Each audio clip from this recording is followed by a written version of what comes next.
డోర్వేకి స్వాగతం. A manual to self సూచనలు లేదా సమాచారాన్ని అందించే స్వీయ శోధన సాధనం. సో మళ్ళా ఈ ప్రాసెస్‌ని ఇంకొంచెం కొత్తగా అర్థం చేసుకుందాం. ఈ స్టెప్స్ అన్ని మైండ్‌లో రికార్డ్ అయిపోయి ఉండాలి. చిన్న డిఫరెన్స్ ఉంది నిన్నటి దానికి దానికి. ఇవాళ ధర్మ ప్రకారంగా నీ కర్మ ఉంటే అనే యాంగిల్‌లో చెప్తానన్నమాట. సో స్వసంకల్పం ఉంటుంది అక్కడ కూడా. ఇంటెంట్ ఉద్దేశం ఉంటుంది. అండ్ ప్రేరణ ఉంటుంది. అండ్ థాట్ ప్రాసెస్ ఉంటుంది.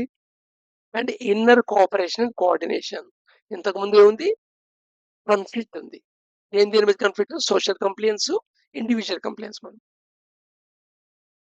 Inner cooperation and coordination, verbal action and physical action. ఇప్పుడు నీ యొక్క స్వసంకల్పం ఏంటి? టు బి హ్యాపీ కాదు. హ్యాపీ అనేది ఏమిటి? నువ్వు ఇది జరిగితే నేను హ్యాపీ అని అనుకోవటంలో నీ యొక్క ఆనంద స్థితిని, ఆనందంగా ఉండే స్థితిని అది అయ్యే రిజల్ట్ దాకా పోస్ట్‌పోన్ చేస్తావు.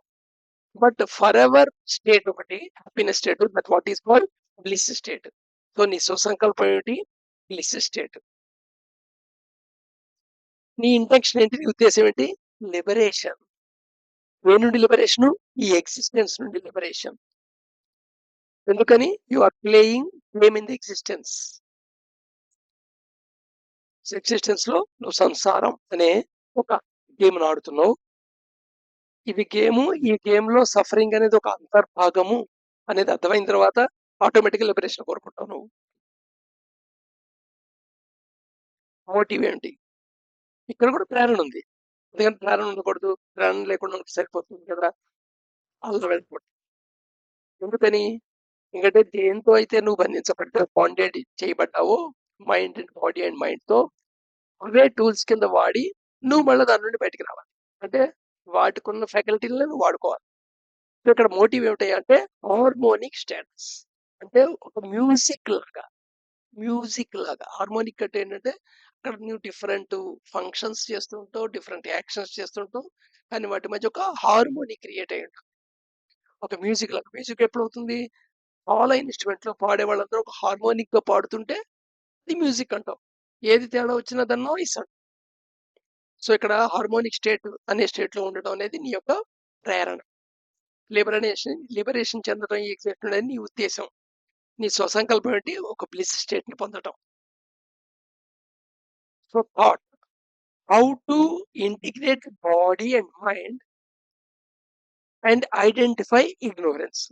సో నీ థాట్ యొక్క డైరెక్షన్ ఏంటి అంటే నీ బాడీ అండ్ మైండ్ ని ఇంటిగ్రేట్ గా ఎలా పనిచేయించాలి. ఎందుకంటే బాడీ అండ్ మైండ్ యొక్క ఇంటిగ్రేషన్ లోపమే అన్హార్మోనిక్. థాట్ లెవెల్లో నీకు తెలుస్తోంది ఆల్రెడీ. చక్కర్ కదా! సో చక్కర్ థాట్ చక్కర్ దగ్గర తెలుస్తోంది.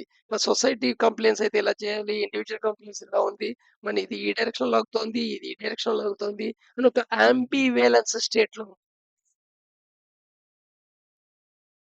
అసలు నీ బాడీ అండ్ మైండ్ ఇంటిగ్రేట్ చేసే థాట్స్ ఏం ఆలోచిస్తున్నావు? అలాగే నీకున్న ఇగ్నోరెన్స్, అజ్ఞానాన్ని నువ్వు ఏం ఐడెంటిఫై చేసుకుంటున్నావు? ఫియర్ ఉంది అంటే అక్కడ ఇగ్నోరెన్స్ ఉందని అర్థం. డౌట్ వచ్చింది అంటే అక్కడ క్లారిటీ లేదని అర్థం. క్లారిటీ లేదంటే ఇగ్నోరెన్స్ పార్ట్ ఉంది అని అర్థం.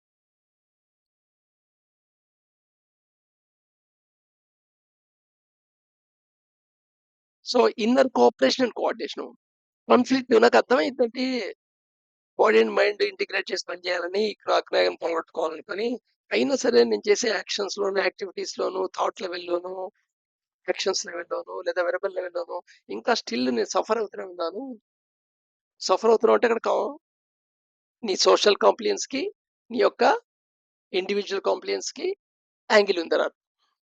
Angle coordination and inner cooperation ద్వారా నల్లిఫై చేసుకోవచ్చు. ఆ నల్లిఫై ఎప్పుడవుతుంది? నువ్వు అండర్‌స్టాండ్ అయ్యి రియలైజ్ అయ్యి. అండర్‌స్టాండింగ్ అనేది ఎవరు ఎవరిని చేయించలేరు.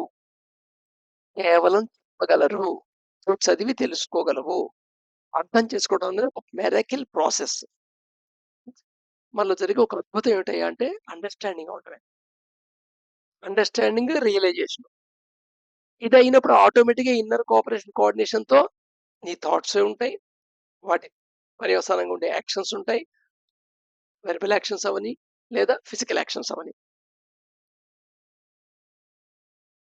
అక్కడ ఫిజికల్ యాక్షన్స్ న్యాచురల్ వేలో యాజ్ మాయ జరుగుతుంది.